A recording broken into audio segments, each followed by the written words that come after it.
All right, let's talk about the World Cup coming to Kansas City, some recent roster moves, including a very interesting one, and break down 5 pressers from Willie Gay, Rojo, Chris Jones, Big Red, Mahomes, and much freaking more. But first, how about those? What's up, guys? My name is Cole, aka the multi-talented mahogany-bearded man-child, or also simply known as Redbeard, the high bandit of the Kansas City Red Seas, and I do daily news about the Chiefs and the NFL overall, so I'm gonna need you to sub if you're new. Hit that like button if you, like me, wonder what on earth is going on with Justin Ross and where he went, because Andy Reid literally mentions nothing about him in his presser when asked about injuries. And let's get into this video starting with this.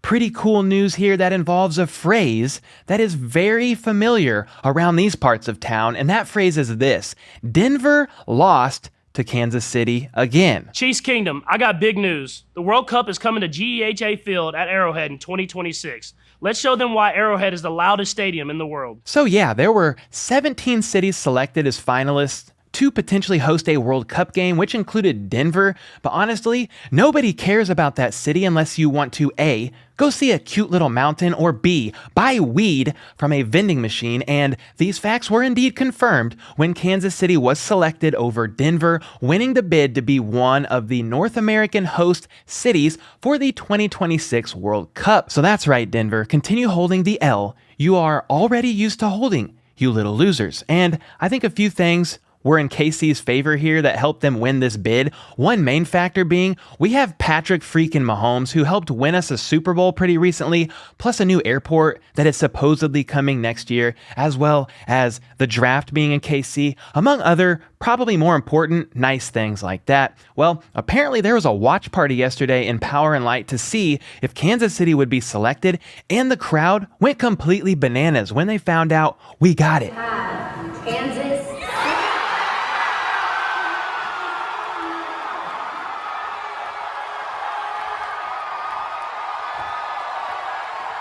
And I want to play this back so you can watch this bearded man, nice beard by the way, in the red shirt, completely losing his mind. I mean, yeah, it's pretty cool news, but don't tell this man that the games are not coming to Arrowhead until 2026, because the way he's acting, I'm pretty sure he thinks the games will be played starting this weekend. Anyway, there you freaking go. Soccer news. Woo-hoo! Moving on. The Chiefs' mandatory minicamp finished up yesterday and have already made some tweaks to their 90-man roster. They have waived cornerback Luke Barku, who seemed to have some standout moments in training camp and OTAs per the limited media attendance that was allowed, but apparently the Chiefs were not happy enough with the man, so bye-bye he goes. The team also waived wide receiver Matthew Sexton with an injury designation. But if Sexton clears waivers, he'll revert to the team's IR list, and at that point, he'll need to come to an injury settlement with the team in order to become a free agent. And as most of you all know, when subtraction happens, that normally means additions also take place, at least until the cut down begins to happen toward the 53-man roster. Anyway,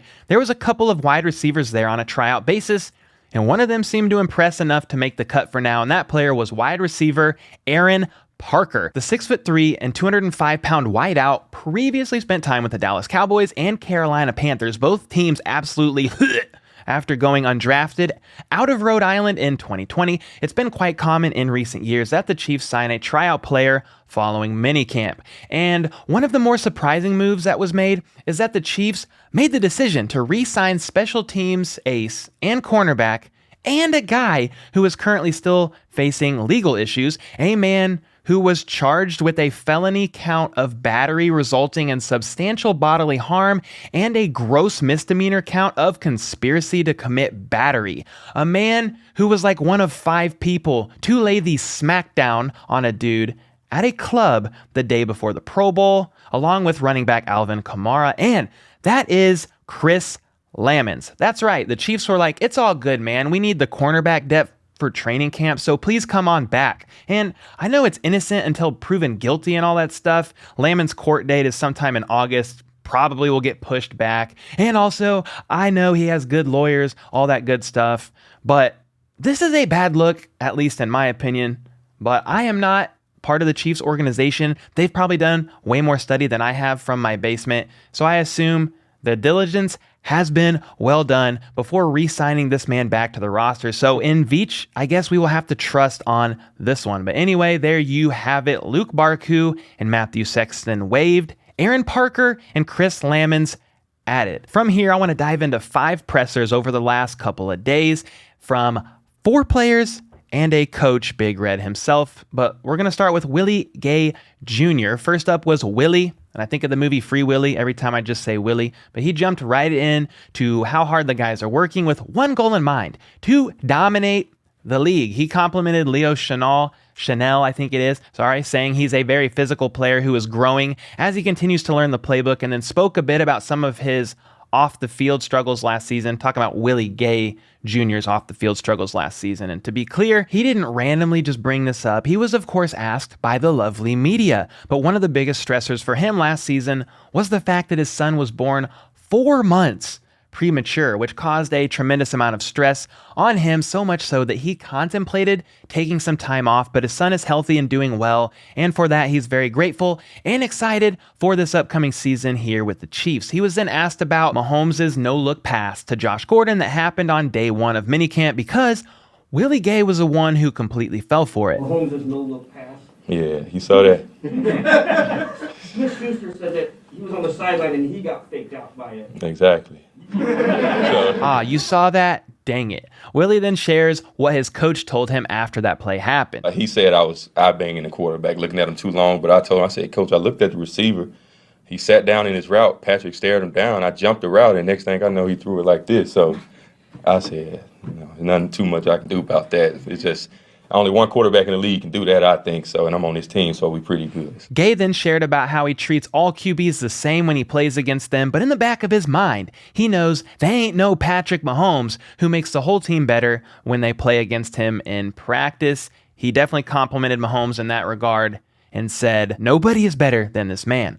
Rojo stepped up next, saying he's been enjoying his time thus far in Kansas City, gave a quick shout out to Travis Kelce and Jerick McKinnon for reaching out to him and helping him acclimate. Rojo is confident that his talents are going to translate well here on the offense, even though he's still learning the nuances, but is excited for the 1-2 3-punch combo between him, CEH, and the newly re-signed Jerick McKinnon. He said it's a long season with potentially 23, 24 games, something like that, played, including preseason, regular season playoffs, and the freaking Super Bowl. So he's grateful for the depth at the running back position, and then shared why he chose to come to Kansas City. I just thought they were the most Super Bowl ready team now, to get back there, get my second ring. So that played a big factor too. Obviously the quarterback, the system, coaches, just fits a running backs type of scheme. I thought KC was one of the most Super Bowl ready teams. Well, all right then, let's freaking go Ronald Jones. He said Mahomes is similar to Tom Brady,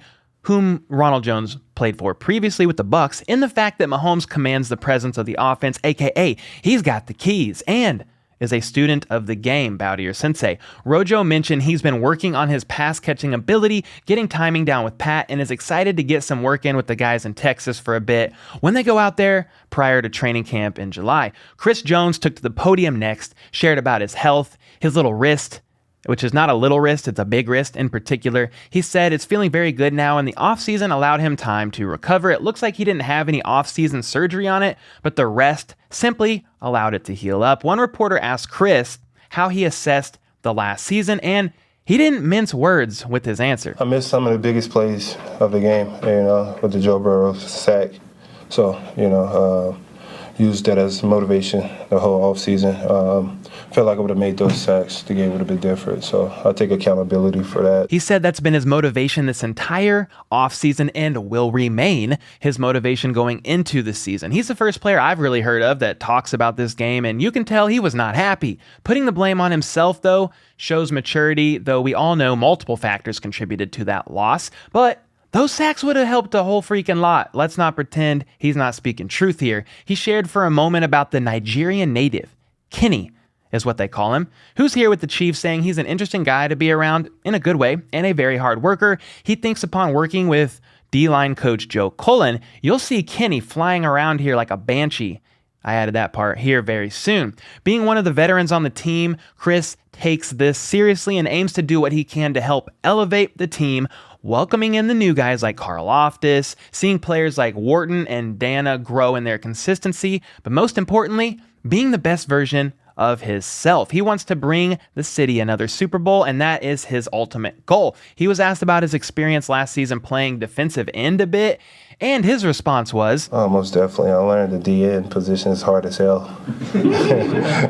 He did say, though, that it improved his game mentally, and he's down to play wherever the coaches need him most of the season. He said that it's going to vary on a week-to-week basis depending on who they're playing, but basically, put him against the new guy or the weakest link and let this man eat. From here, I'm going to touch on Coach Reid and Patrick Mahomes' pressers from yesterday. Big Red gave a typical introductory spiel. Minicamp wrapped up nicely. The guys are looking good, and he's excited to get to training camp and to get the pieces of this puzzle fit together, all that good stuff. He then shared his reasoning for why running back Jerick McKinnon was brought back. You can't have enough running backs, in particular experienced ones. We felt like he still had juice left, which is important when you're dealing with veteran players, especially at that position. I'll be competitive, though. I think Brett's done a real nice job bringing in competition. So yeah, they feel he's a talented veteran who has gas left in the tank, and thank God he has gas left in the tank because it's way too freaking expensive to put more in there. Anyway, he's a player who can both run and catch the ball, provide valuable depth, and ultimately raise the level of competition in that room to help make the team better. This minicamp is primarily a passing camp, and Big Red said that Mahomes and his basically brand new receiving core still has room to grow, yes, but they're further along together than he expected them to be at this point in time. He was asked about an Orlando Brown Jr. update, but he honestly didn't really have one. Brett Veach is the guy doing all that work, and it seems Coach is staying out of it for the most part, but still seems to think something is going to get done. He thinks Orlando, in theory, has great upside, being young and pretty new at the position, so we shall see how things end up. That is Foshizi. Coach was asked about some injury updates, and he basically said everyone should be good to go by training camp. That includes cornerback Trent McDuffie and Josh Gordon, who both walked off the field during practice with a trainer, and I found Coach Reid's answer on Josh Gordon a bit interesting. Yeah, he'll be fine. Yeah, that one, he came out on the better end of that, and that could have been. So it looked like something that was potentially bad news, but results show it's not as bad as initially thought. That was my dryer, if you heard that weird noise. Whatever it is, I'm glad it's minor, and it's worth noting that Justin Ross has basically vanished from thin air. Nobody has said a word about this guy, including the reporters, Coach Reid, etc. So where on earth did this man go? What did they do with him? And what is going on? I must know these things, so somebody freaking tell me. I know we're probably going to stash him on IR, but dude, he just vanished. I'm confused. Anyway, speaking of receivers, Coach was asked about MVS and Juju, and he thinks they are meshing well with Pat, but what stood out to me is the fact that Coach also mentioned McCole Hardman and Sky Moore unprompted. The other guys, too, that have worked in there. McCole has upped his game and done a nice job, and our young kid, Sky. So yeah, it's one thing to answer a question about a specific player when you're asked, but another thing, in my opinion, to mention other players by name unprompted. So, worth freaking noting. About Sky Moore specifically, Coach said this. Yeah, you know what? I mean, he looks strong. You see those 10 hands that he has. He catches everything. He's a good route runner. He's a smart kid. Seemed to pick it up well. He catches everything. Well, I like to hear that considering the atrociously high amount of dropped passes we had last season. He then touched on some of the other players on the O-line like Darian Kennard, on the D-line like George Karlaftis, but really said you can only tell so much until they put on the freaking pads. So we gotta wait and see come training camp. And then, just prior to Andy stepping away, he was asked about Tyreek's little podcast. Your thoughts about anything that you heard in that podcast? I love Tyreek. So, I mean, he's a good kid. We think the world of him. So yeah, I feel like I saw a little pain, if I'm going to be honest, in his response. Maybe he was indeed a bit hurt by some of the things that Tyreek said, but either way, he took the high road for sure in his answer. In fact, the road he took was so high, I could not even see him because I am a very petty individual and hold back on none of my punches. Mahomes was up next, sharing about how this offseason has been great, especially for him because he's healthy this year, i.e. not recovering from toe surgery, and he's been able to get some great reps in with the new receiving core, and he'll also be bringing some of the guys out with him to Texas to get more work in prior to training camp, so have no fear, I will find any and all photos and videos of that and share it with you on this channel. But all right, Mahomes was then asked about the Tyreek Hill podcast thing. I mean, I'm surprised a little. Because I'm everything Tua wishes he could be, and therefore Tyreek is wild for making such dumb claims about my accuracy. All right, he didn't really say that. He continued saying this. I mean, I'm sure it had something to do with trying to get his podcast some stuff and get it rolling. But definitely, I still love Tyreek. He's a one-of-a-kind player. I haven't talked to him since the podcast came out. But, I mean, I talked to him in Formula 1 in Miami in May. And everything seemed fine. He's trying to show that he loves where he's at in Miami. He loves his teammates. Well, Patrick, I don't know that he loves his teammates yet in Miami, to be honest. He's only been there for like 2 months or whatever. But I'll tell you one thing he does love, and that is the $30 million a year that he's going to be getting. Mahomes said there's no real conflict between them, and in fact, while Tyreek said he was texting his agent every week complaining, Mahomes said Tyreek never brought up anything of the sort. It definitely, I didn't seem like we were winning football games, especially at the end of the season, so I didn't think he really kind of brought that to our attention, but now we just kind of move on and we keep going with the guys that we have here, and we try to keep winning football games. And regarding the accuracy versus gunslinger comment, Mahomes was not bothered one freaking bit by that statement. It doesn't get to me at all. As long as we're winning football games and we're putting up points, I think I'm doing my job the right way. It doesn't have to be, I guess, the best accuracy and the best completion percentage in the world. As long as we're scoring touchdowns and winning Super Bowls, I'll take it. All right, allow me to translate that nice comment for you all. Tua can have the quote-unquote more accurate passes with the 5-yard dump-offs he throws due to his lack of arm strength, but as for me and my house, aka the Chiefs, we're going to keep competing for and winning Super Bowls, so take your cute little accuracy to another season without a playoff appearance and have a grand old time. All right, enough of that. Mahomes then shifted from the past of Tyreek Hill to the future, one of those being Orlando Brown Jr. He said he hung out with Orlando just a couple days ago, like his family and Orlando's family got together, kids and all, and they hung out, probably ate some good food, maybe even played some Madden, I don't know. So they are definitely friends off the field, similar ages and all of that, but Mahomes feels confident that Orlando will be in KC for the future. For what that's worth, I think that plays a role in the negotiation room because Veach and company know that Mahomes wants Orlando here, and for a QB that is this good, you better freaking make it happen for him. Pat is excited about the development he's had with MVS. The progression has been smooth, and the confidence is there. In fact, he's trusting MVS enough already just to throw up, a 50-50 ball and let him win that catch. You saw a couple of them down the sideline where it was one-on-one, and I just threw it up and let him make a play, and he did. So that's a good thing to see, and hopefully it carries on in training camp and into the season. And this is awesome to me because we don't normally see this type of stuff from Mahomes. He normally likes to throw the ball to an open receiver rather than risking a jump ball. But now that you have receivers taller than Tyreek, who was like 5'4", Mahomes is beginning to realize, whoa, these guys can actually come down with the jump ball. This is fun. So yeah, I have a feeling deep down in my ginger soul, yes, we do have souls, by the way, you little mean people. We are going to be seeing a lot more of that this season. All right, that was a lot to cover, but what are your thoughts on the wrap-up of Chiefs mandatory minicamp